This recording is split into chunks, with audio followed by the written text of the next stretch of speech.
Hello everyone, how are you guys doing? I am so excited to be back here. I promised myself at the beginning of this year that I'm going to drop a YouTube video every single month, and I am so grateful to God that this is the third month and I am able to still drop another YouTube video. So first thing I would say is, if there's something you promised yourself this year, this is a reminder that you should start doing it. We are completing the first quarter already, so you still have opportunity to bring all your dreams to reality. That being said, I want to talk to us about something very, very important: how the society treats people that are grieving, how you can treat people that are grieving. And I'm going to approach today's topic from three different dimensions. I'm going to talk about how we as individuals can treat one another when we see that another person is grieving. Two, how families, employers, and other people can treat people that are grieving. The third set is how the society as a whole, that's the government bodies, the corporation, and all of that, how they can help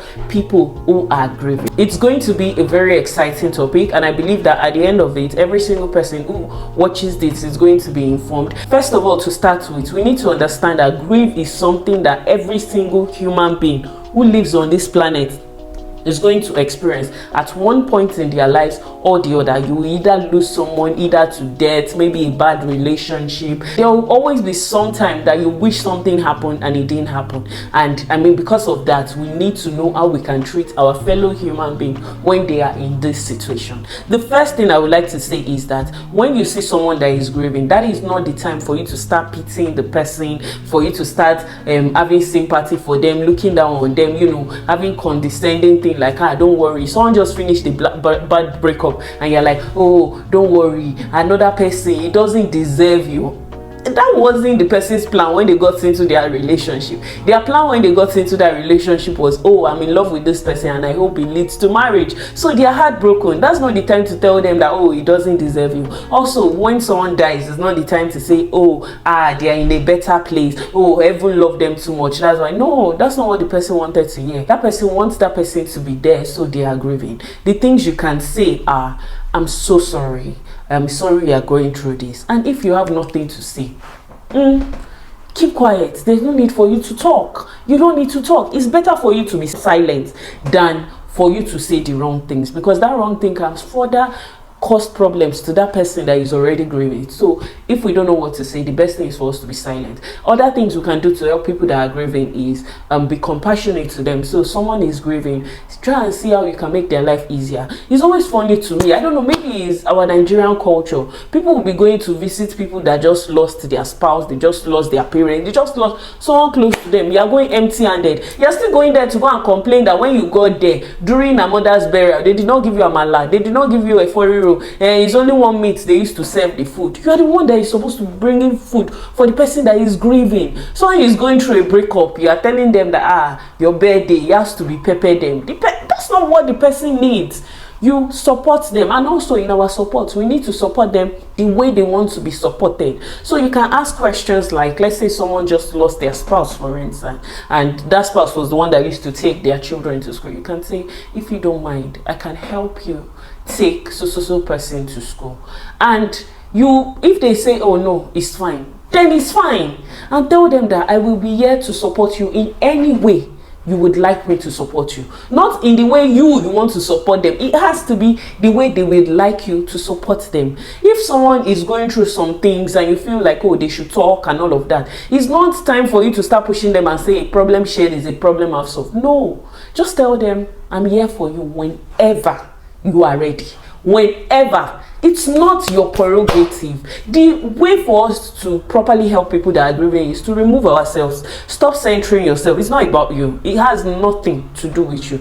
All it has to do is with that person. So if the person doesn't want to talk, they don't want to talk. You don't have to force them to talk. Now let's go into what we can do to help people that are grieving as families. I wonder, honestly, we need to change. We Nigerians, Africans, we actually need to change, because I wonder why a woman will be grieving the loss of her husband, or a man will be grieving the loss of his wife, or children will be grieving the loss of their parents, and there will be someone somewhere coming to say that, oh, they are the ones that have inherited the house, they are the ones that have inherited the cars. They will start fighting a widow that is grieving. You will start fighting her for properties that are not even yours to begin with. You will start going to Tandeo. Someone is still mourning, the death of a significant other. The worst of you guys are the ones that will say that maybe she's even the one that killed him, or maybe he's even the one that killed her, and then you start to torment this person. When this person got into that marriage, they expected that they were going to do this thing forever,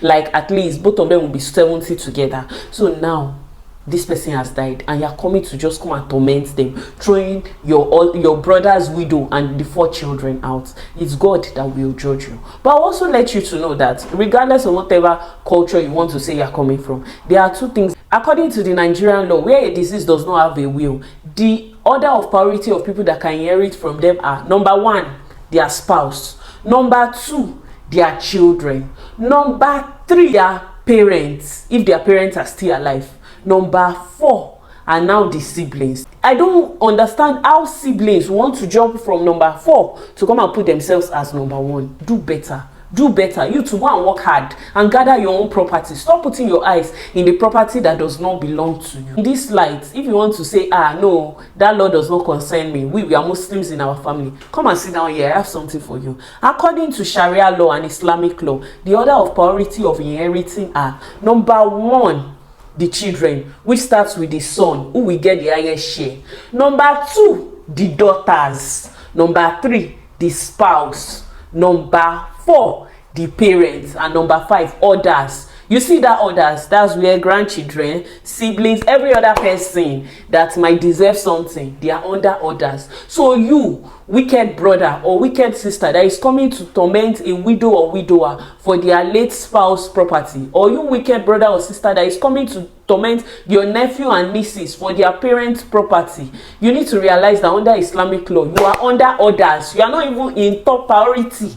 So please, stop looking at another person's property and go and work hard for your own, and treat the widows and widower nicely. They have gone through a whole lot. Some people just became orphaned. They just lost half of their parents. They just lost somebody. They are grieving, and you still want to compound their problems by asking them to give you the property that this person has left behind. Please, let's do better as a people, as a family, as a society.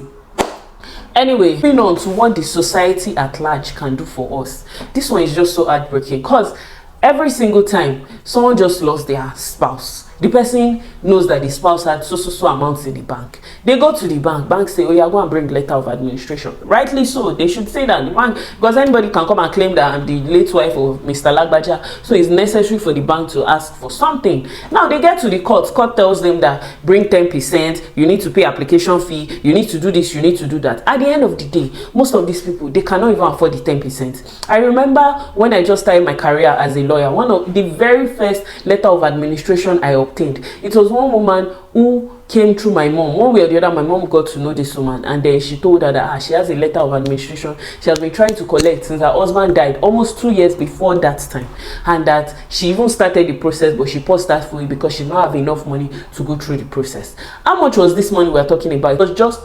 150,000 naira. She could not collect 150,000 naira because, one, she did not have 15,000 naira. She did not have the application fees and all the other money in respect, and also the officer that was supposed to help her was still asking her for more money. She would also need to pay for publication and all those things. I'm not saying the state and the government shouldn't collect their money, but we are in 2024. There is technology, there is artificial intelligence. We should have gotten to the point where there is a way the state is able to remove their money at source, while they are able to still process these letters of administration for these people. Because at the end of the day, we as a society, we cannot have laws, we cannot have rules that is as if the rules are the one making life miserable for us. The society makes the rules, not the rules for the society. It's the society that makes the rules. So we need to make these rules more practical. And now there's technology. We should be able to do this. That okay, after this letter of administration, maybe all they should ask them to pay is registration fee up front. But you see that 10%, they should be able able to deduct it once the letter of administration has been obtained. This way, the bereaved people, they are well taken care of. Even the state is able to generate more revenue. Also, employers, organization treat these people better.